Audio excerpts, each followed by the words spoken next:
Each year, Microsoft Research hosts hundreds of influential speakers from around the world, including leading scientists, renowned experts in technology, book authors, and leading academics, and makes videos of these lectures freely available.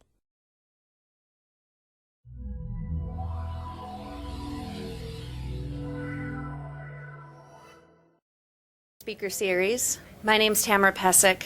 It's my honor today to introduce Taylor Branch, who has written an incredible trilogy, not only on Dr. Martin Luther King Jr., but on America during the time of Dr. Martin Luther King.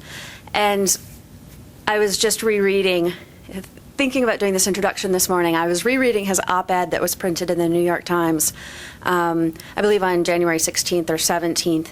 And one of the most amazing things that I have learned by reading Taylor Branch's work is how incredibly instrumental Dr. King was to the movement of democracy, and not only to civil rights, and not only for African Americans, but the world as a whole has incredibly benefited from this man and his work. And it's just an incredibly hopeful thing to read as we work a number of things out as a country, and as we work out a number of things internationally, to read about a man who did so much for so many in a nonviolent manner. And I'm so pleased that Taylor Branch could be with us here today to discuss his third book. Please help me welcome him. Thank you. Thank you, Tamara. I've been doing this work for over 20 years, 23 years. When I started in 1982, I had what was alleged to be the first portable computer. It was called a K-Pro.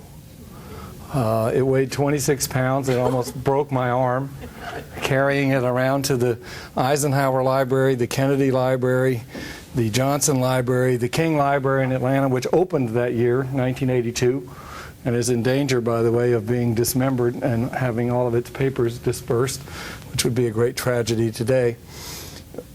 My books were, I was supposed to write one book in 3 years. It took me 24 years to write 3 books. Each one had a new generation of computer technology. What I had worked on by end of Parting on the Waters, my K-Pro, was long since obsolete. I had to get a new DOS system, and I had to translate all of my computer database to something called DBase 3 from whatever it was before that. I can't even remember what it was. Now I'm in Access, but over 24 years I've had a computerized note card file that helped me centralize the information that was gathered from over 1,000 books and 2,000 interviews and documentary sources too numerous to mention. So my project is a computer project. It wouldn't have been possible, I don't think, without it. And I want to thank all of you and warn you that I have computer problems, things that I don't understand. I got into this because the civil rights movement was in my formative years. I was born in Atlanta, grew up there in a resolutely non-political family. My father owned a dry cleaning plant that I started working in when I was 5 in 1952. His motto was, people interested in politics can't find honest work. So we were not a political family whatsoever, but the civil rights movement kind of grew up all around us. And first really impinged on my consciousness, or at least as a mystery, through music, because I had been trained in the Atlanta Boy Choir and was somewhat snooty about pop rock and roll music in the late 1950s until one day in my carpool somebody said, how come if you're so snooty about rock and roll music you know the lyrics, because they heard me singing along with the radio to every single Jackie Wilson song. Jackie Wilson just died, and every Sam Cooke song and practically every other one. And it really occurred to me, a great mystery, that we in the white South considered ourselves, we were all anxious about segregation and what it meant, and but we somehow, at some level, saw ourselves as kind of the bosses, and it was our job to wear ties and that sort of thing. and be groomed to run the region, and yet we wouldn't be caught dead courting our girlfriends to the music of anybody other than the Drifters and the Tams and the Temptations and Sam Cooke and Ray Charles. And the most hostile white people I knew would sneak out, kids, and go down to Herndon Stadium to hear Ray Charles, or to the Peacock Club in Atlanta to hear Jackie Wilson and Jerry Butler. That there was a sense that black people had the keys to the emotions. Or if you were really square, Johnny Mathis. And that was a mystery about the intimate alien culture of the South. But really what turned around the direction of my life's interest against my own will were the demonstrations in Birmingham when I was 16, and all of a sudden I saw dogs and fire hoses on television loosed on children half my age, 8 and 10-year-old children, mostly girls. And to me, it was just stupefying. And the question was, where did this come from? But more than that, what was it made of? What was the motive force behind it? Because it had an elemental force that was very strong. I never got an adequate answer to the question when I started college. I had gradually less interest in my pre-med courses and more interest in history and political philosophy about where these things came from. And 20 years later, when I had backed into a writing career and was writing books, I wanted to write a narrative history of the events from my own childhood that had changed my life so much. It's grounded in the notion that we learn by stories, not by ideas, and that particularly where there are lots of divisions and apprehensions across cultural barriers, things have to become human enough rather than abstract enough to make us suspend all the categories and labels that we use to protect our worldview. That's one reason the books are so long, is because they're mostly storytelling out of conviction. And it took a long time because it meant trying to do the best job I could to penetrate where human stories are. And since libraries preserve what a culture is comfortable with, most of them weren't in libraries, and you have to find them somewhere else, which meant a lot of interviews and a lot of morally difficult compacts with, for example, using FBI surveillance information that I find objectionable and yet is also a historical resource. So it took a long time. But the fact that it's storytelling doesn't mean that it doesn't come out of what I think are very significant political ideas. I think the civil rights movement is urgently contemporary because it's a model for what democracy is at its most basic sense. Ordinary citizens taking seriously the notion that they own an equal share of the government, becoming heroes by taking it seriously and struggling with some of the most fundamental intellectual problems of our time then and now. What does democracy mean? What are its spiritual and rational underpinnings? What is its structure? What is its relationship to various fundamental notions having to do with power, such as violence?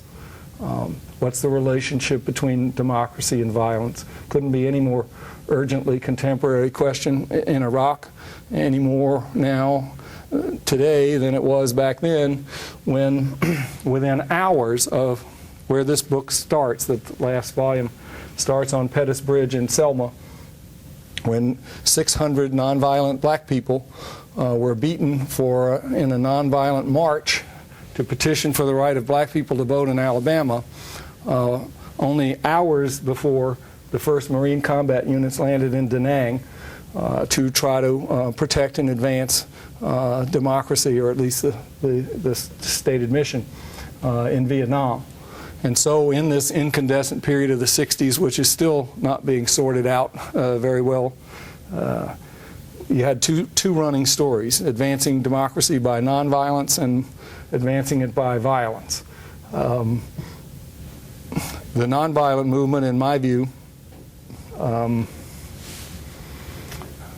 struggled more creatively and more with greater integrity at the heart of the promise of what democracy is. They, first of all, just looking in retrospect, and we can discuss some of this if you're interested, nonviolent discipline is alien to most people. It's not instinctive. To be willing to accept blows, and that's a whole subject in and of itself. But it is, in many respects, a concentrated form of what is psychologically unique about democracy, in the sense of the proposition that people can be self-governing, as opposed to having some sort of external sense of discipline, that they can govern themselves, which for most people who have ever breathed on this planet is a preposterous notion. Most people who breathe think we need some form of external discipline, whether it's the dictator or your mother or somebody, to tell you what to do. Madison said in the Federalist Papers that every votary of freedom rests all our political experiments on the capacity of mankind for self-government, and that's the most radical notion. It's, in some senses, a conservative notion, because it's saying that people can have their own internal discipline, collectively and individually.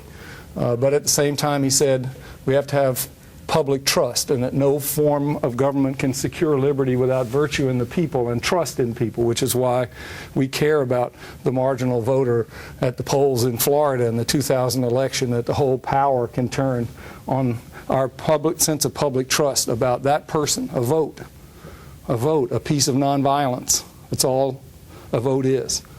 So the nonviolent movement, by both attitude and definition, is at the heart of democratic theory, which in some respects, I would argue, is close to your theory, in the sense that all of politics before the American Revolution and all of political theory was primarily vertical.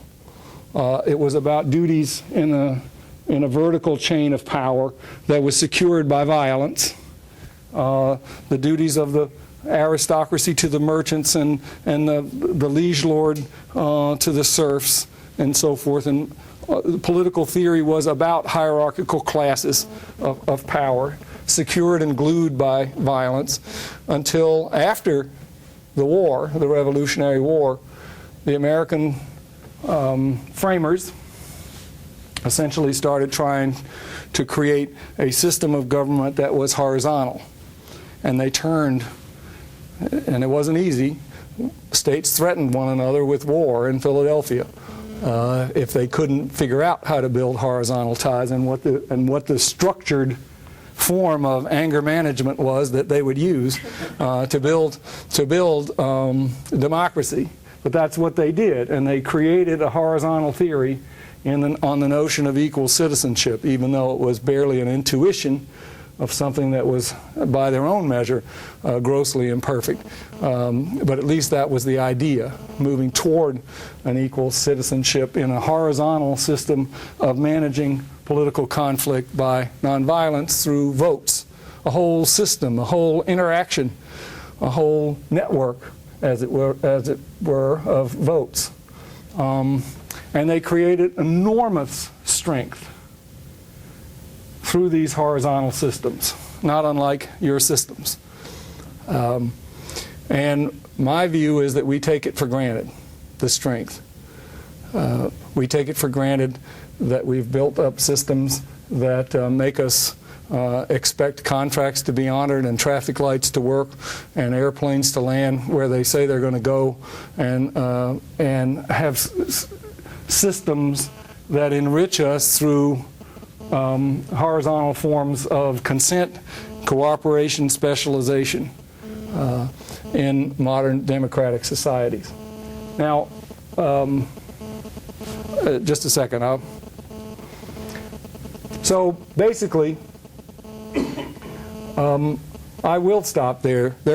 These three books are thousands of stories from the bus boycott through '68 of people struggling with what democracy is and can be.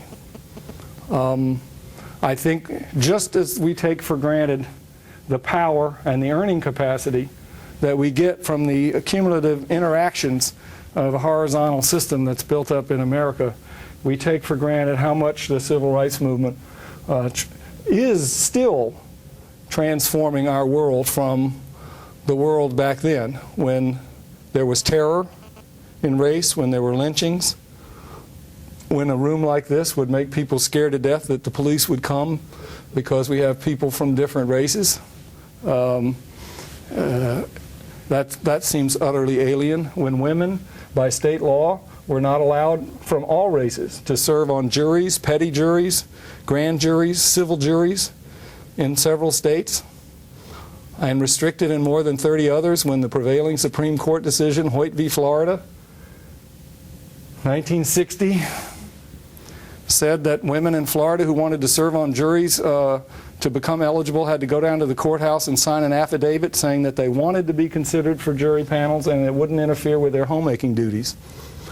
We take for granted how much the world has changed since the people in the civil rights movement began struggling over what equal citizenship means. The word gay didn't exist.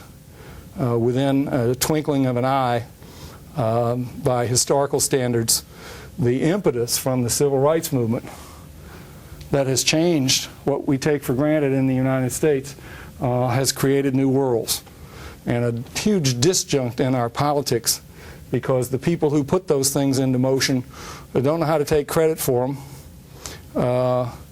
and don't know how to use it to inform our debate for the future, how we can protect democracy now, where it's endangered, where self-government is endangered by addiction, by overpopulation, by the environmental, by poor schools, by prisons, by poverty, by violence of the spirit, as well as violence of the flesh. We don't understand those things, and people who resent the changes set in motion by the civil rights era across the board, including my own white South, by the way, which, as Dr. King predicted, was liberated as much as the black South by the movement. It was the poorest region of the country until when it was segregated. There was no Sun Belt when it was segregated. It wasn't even fit for professional sports teams. And it had an ossified one-party political structure. Now it has two-party structures, and the stigma of segregation prevented Southern politicians from becoming national leaders, and that we take for granted. Nobody thinks about that as a legacy of the civil rights movement, and the people who are its beneficiaries are the last people to be grateful for the fact that they stand on the shoulders of Fannie Lou Hamer and Rosa Parks and Martin Luther King. As long as you have a disjunct between your history and the empirical reality and your language of politics, your democracy is in danger. And so it seems to me that we need a citizens movement by people who take citizenship seriously to restore some sense of integrity between our daily life and the possibilities in politics.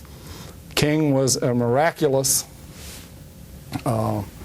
orator and a political leader, but the sturdiness of his message at a time when he was being threatened with death almost every day, and when he knew he was being surveilled, harassed, and criminally persecuted by his own government, and at the same time when his own staff was pulling him in every conceivable direction, the only way that he kept up as somebody who never held public office and who was a citizen himself, the leadership of a citizens movement was by a gifted and remarkable sturdiness between a message that was rooted in the civic faith of our country and the promise of equal votes and equal citizenship, and a spiritual sense of equal souls.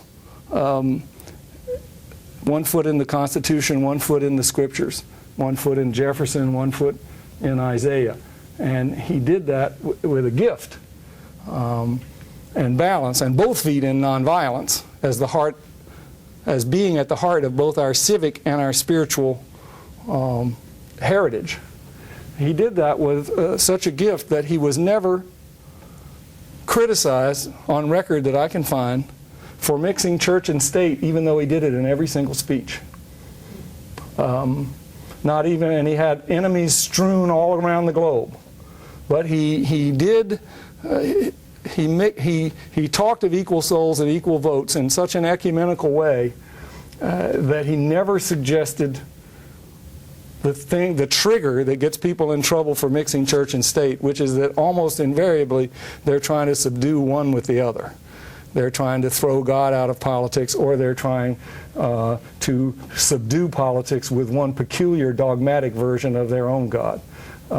King never did either one of those, and his language was so clear and so gifted that his worst critics never even suggested that he did, which is a remarkable model. So I'm not trying to shy away from my belief that this era, the inspiration is in the stories. I hope you find that true.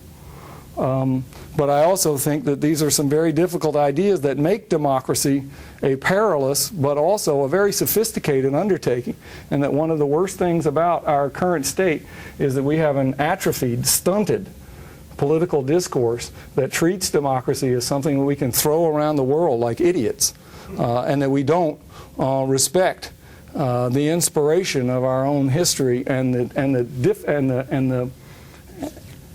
the integrity of the processes that we're responsible for as citizens. So I think there's some, we need all of our best brains as well as our best citizens involved in what democracy is, which is why I'm happy to see you here. So let me stop and interact with you. I mean, there are thousands of stories and characters that you may be involved in there, so you please feel free to ask about anything, and not necessarily just this overview that I've thrown out here today. Yes, sir, you had a question? You blame democracy for the expectation that the contract will be honored. Now, wasn't that an old idea when the Romans wrote the law of the 12 tablets? I'm sorry, say? You credit democracy with our expectation that contracts will be honored. That contracts will be honored, yes? I think that was an old idea when the Romans wrote the law of the 12 tablets back in 300 BC. What contract? People agreeing stuff with each other. Contracts. Well, but a contract, people agreed with some forms of contracts, but they agreed with a contract that they were all folded within the imperial system of law. And a contract, Caesar's law was different from the law between two people, and the Roman Empire didn't enforce contracts between two non-citizens. So democracy extended and expanded the scope with which any kind of contract had meaning outside of the very small number of people who were in the Roman governing class. But I'm not an expert on Roman law either. Yes, sir. I'd love for you to just tell us some stories from your interviews. I'm sorry, this is an open-ended thing. Mm-hmm. If you could just, maybe some things that stood in your mind from your interviews. Tell some stories from the interviews. Well, there are 2,000 pages of stories in there, and I'll pick one. This book is dedicated, this third book is dedicated to Diane Nash. Not very many people know who Diane Nash was. Diane Nash was from Chicago. She grew up in the 50s. She was a teenager in the 50s, born in 1940. She competed in the 1956 Miss America contest, sang "Take Back Your Mink" from Guys and Dolls. Almost won, but she passed for white, was discovered to be black, did not win, went to Fisk University in Nashville to study. Was from Chicago, her first collision with the segregated world. She was stunned that she had to take her food outside and eat it on the street, even in the rain, when she went downtown in Nashville. For her, this was a stinging humiliation, and she was amazed that other people seemed to take it for granted.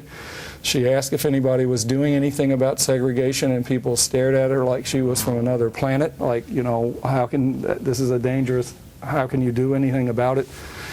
She asked all around Nashville and finally found a librarian, I have to give librarians credit, who said that she had heard that there were some people in the basement of a church nearby who were struggling with ideas to get rid of segregation by means of ketchup.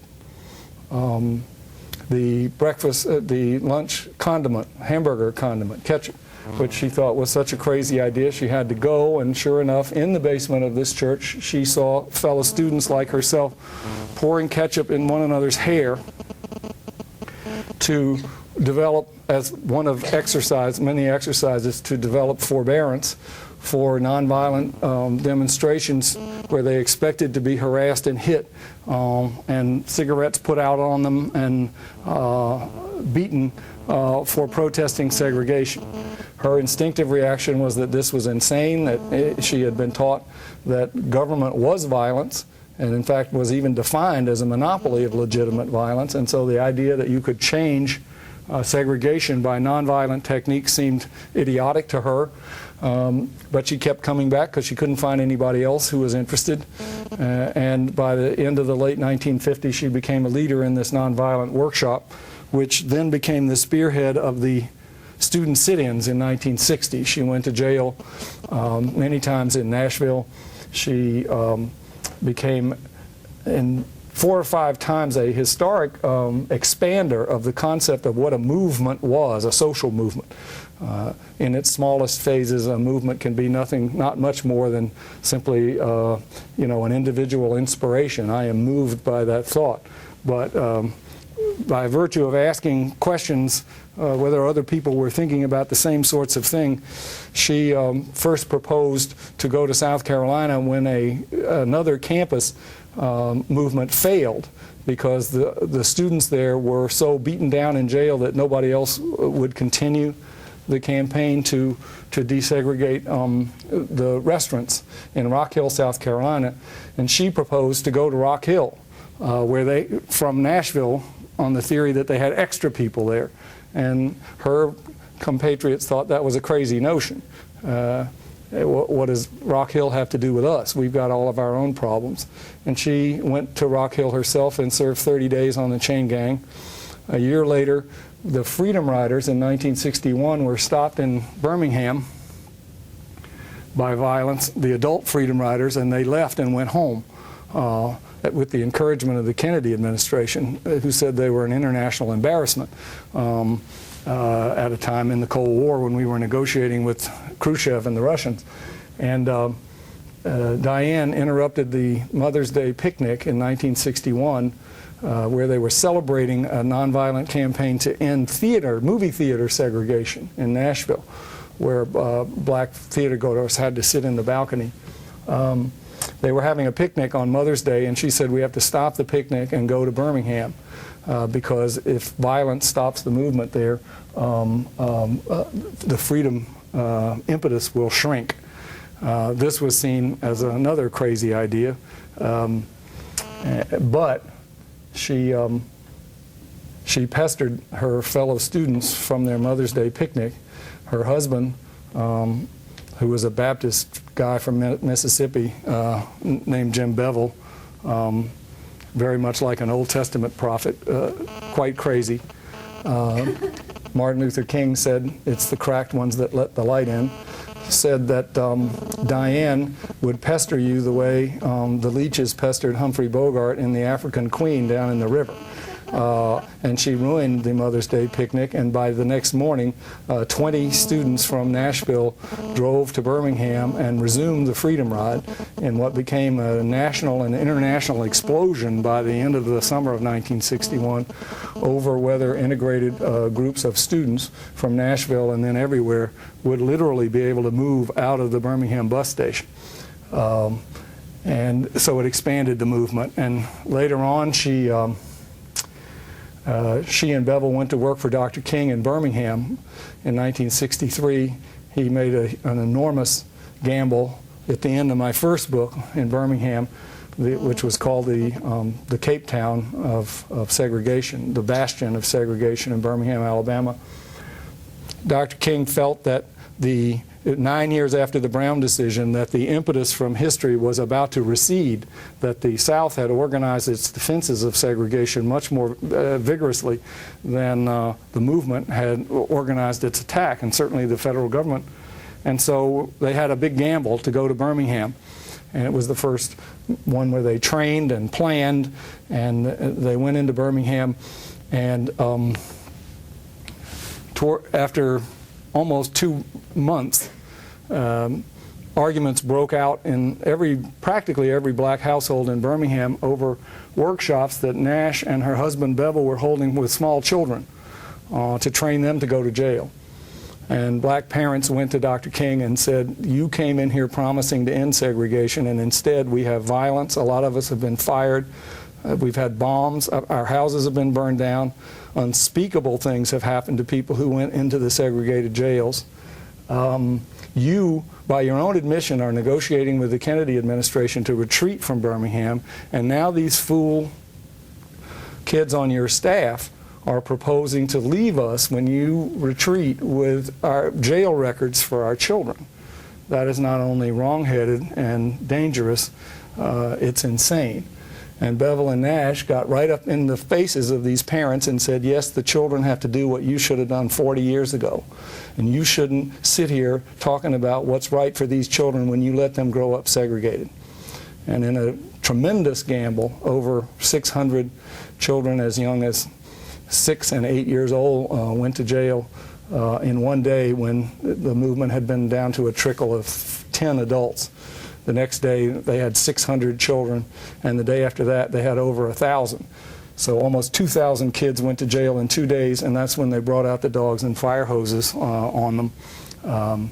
Ironically, thinking that they were doing the kids a favor, that they would run and not have to go to jail if confronted with big motorcycle cops with police dogs and fire hoses. But the kids didn't run, and they went through them. So Bevel and Nash basically had been responsible for pushing King again into this tactical moment that was the great breakthrough that spawned demonstrations in like 800 cities within a few weeks of the publicity about the children's demonstrations that had so much effect on me as a kid over in Atlanta.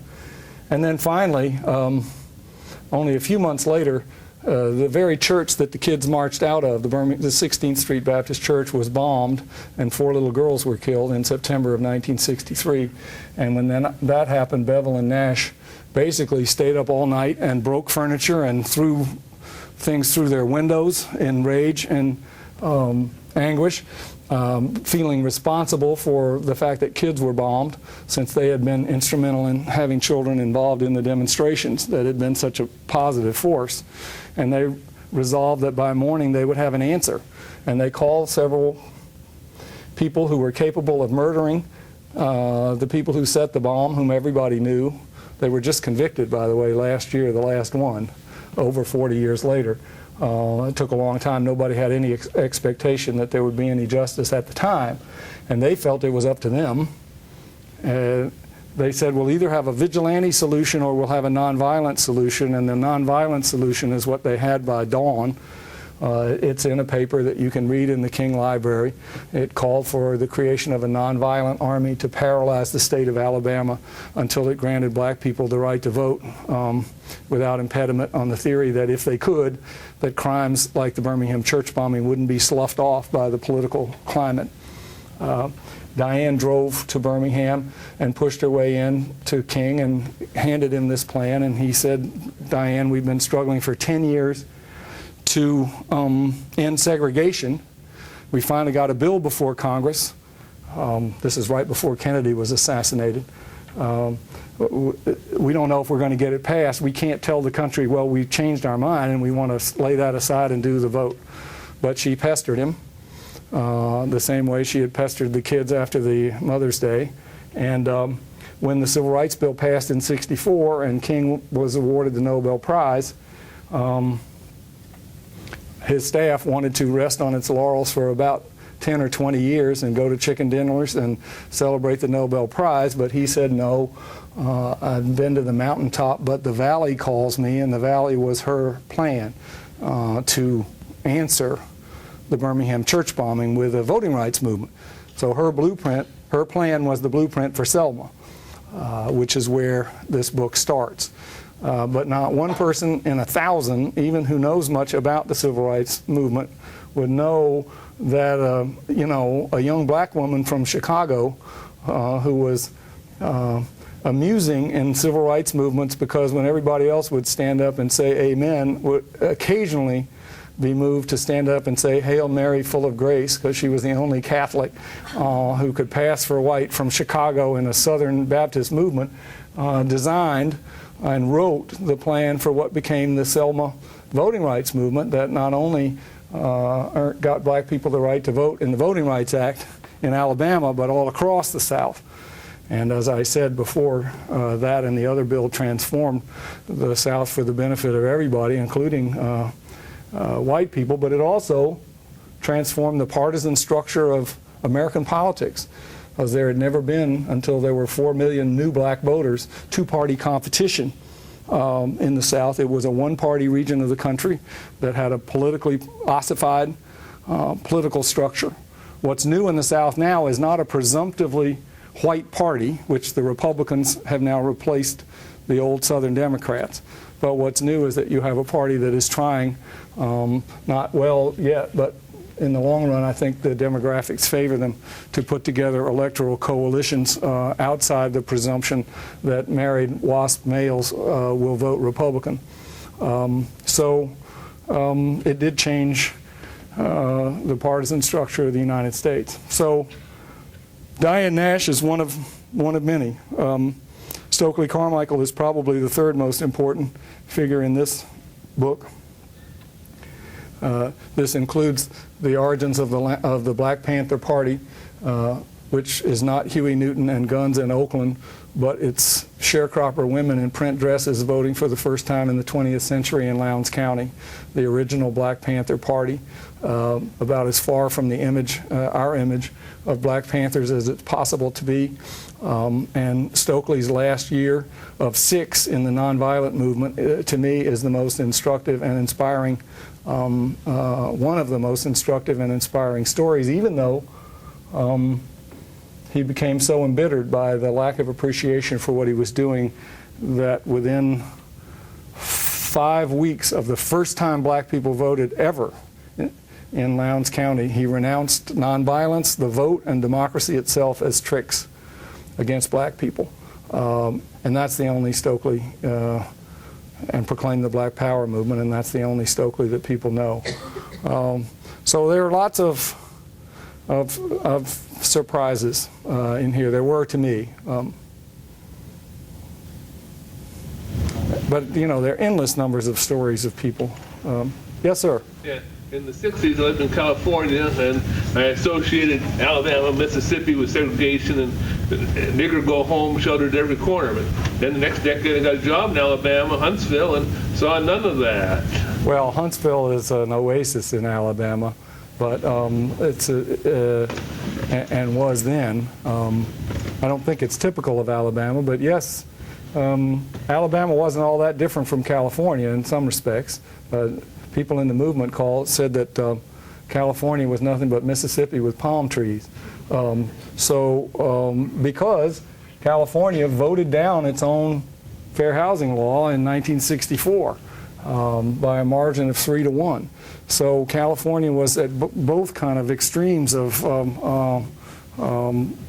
integration, meaning to make whole, and of stratification, meaning to separate. Back in that period as it is today. Yes, sir. I was surprised to hear you say that at 16 you started to really be aware of all these issues. Were you unusual among your peer group, or was this something you saw? Well, I was unusually slow. All I said at 16 was that I was stupefied by this. I was not politically aware. I went to I went to college in '64, and I started with the question, where did this come from? And it made me want to take my first courses in politics. And I'll never forget the first day that I was in political philosophy in the fall of '64. This is right after Freedom Summer, but I didn't know that. I'm just in college at North Carolina. It's the farthest north I'd ever been. I was surprised at how excited people got by sports. They played in short pants because we didn't do that in Georgia. But on the first day in this class, the professor stood up and said, if you're interested in political questions of politics and philosophy, the first thing you have to do is to read the New York Times every day, which was another stunning statement to me because, I barely even knew about the New York Times, but I did take it seriously. And so anyway, I was remedial is what I'm getting at. I was trying to, lots of people who come into these things grow up in highly politicized families where the parents were involved in politics. I didn't, quite the contrary. Although most of my father's employees were black, and I started in the cleaners. And I worked there, and they would boss me around and call me baby and sugar and all that. The first time I was ever in a black church was for the funeral of Dad's cleaner, Peter Mitchell. And we used to go to baseball games together, the three of us. They had a bantering relationship that would last in the laundry truck. Our baseball team in the early 50s was called the Atlanta Crackers, if you can believe that. In Atlanta, played in the Southern Association against the Memphis Chicks and the Mobile Bears and the Chattanooga Lookouts. And as we got nearer the ballpark, the banter would. My dad and Peter had a joking rapport, but when we got near the ballpark, it would die out because they had to agree where they would meet after the game because Peter had to sit in the colored section. And it was the only time I can remember in my childhood my father ever even mentioning segregation.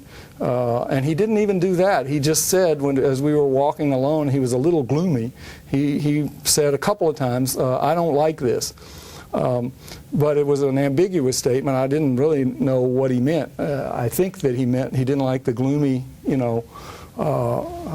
feeling. But I also knew, even as a kid 7 or 8 years old, that I was not to ask any follow-up questions, that this was a dangerous subject, and that was about it. And Peter died in '58 or something when I was 11, and I went to the funeral. It was the first time I'd been in a black church, and my dad and I were the only two white people there. It was definitely the first time I ever saw people fall out during a service, get up and keel over backwards, and people would run down and carry them out, which was very scary to me. I thought there was some sort of plague. And then the minister asked my dad to speak, and I almost fell out. And then people keeled over while he was talking, and then he started crying. It was one of the first time I ever. So you don't forget those things. And that was part of Southern culture, but I was very far removed from any political absorption. It came late. In retrospect, I consider myself lucky that if I'd grown up from a politicized family and had been in the middle of or even part of the civil rights movement myself, I think it was better for me to write as an outsider. And I was old enough to have been touched by it at an early age, but I wasn't part of it. And then by the time I was writing books in the 80s, a decade or more had passed since the civil rights movement. There was a little bit of historical perspective, but to be gained, but that most of the people who were around were still alive. So in many respects, I feel fortunate to have been placed at a Windows time and in fortunate demographic circumstances to be touched by this movement, but to study it as an outsider. One more question? Yes, one more. Yes, sir. I don't know, this is probably a wide-ranging question, but there's a common thing there. People say, what would Dr. King say if he was alive today, or if he came back and saw the United States and the state of race relations? And I don't know if you get into that, or if you think, or maybe you can yourself say what you think about, sort of I don't know where we are today versus maybe where we were in 1982 or 75 or whatever. Well, I mean, the easy standard thing is we've come a long way, but we have a hell of a long way to go, which is exactly, what they said back then. But certainly, this amount of time being passed, there would be a lot of things, I think, that would be shocking to him. You've got to remember that if on the Saturday before he was killed, if he turned on a college basketball game, the players would all be white. The world was still, although things were set in motion that have changed the country to a large degree, part of the rage and frustration of that time was that it seemed like it was taking an eternity for them to come to fruition.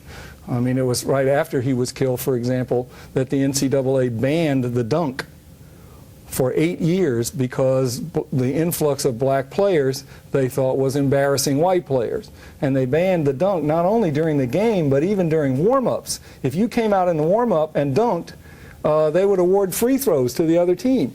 So our culture was primitive and hierarchical in comparison to the way it is now. And of course, the idea of a black Secretary of State who grew up in Birmingham, knowing the little girls who got blown up would be, and of all the things that the institutions that have changed, but primarily the lack of open terror would be pretty big on the positive side. But the peaceful dissolution of the Soviet Union, the miracle of South Africa, I think Dr. King would be more impressed by the inspiration of nonviolence outside the United States than inside the United States. My guess is that he would be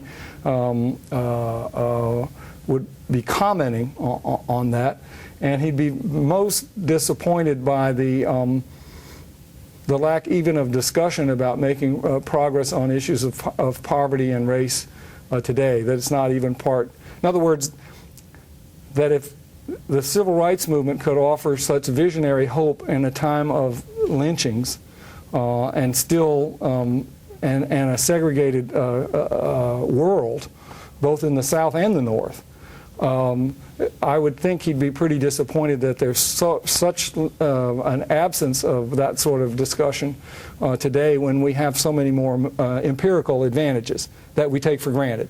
And the people who should be drawing lessons from those advantages and those changes do take them for granted, and so the rest of the country doesn't pay any attention to it.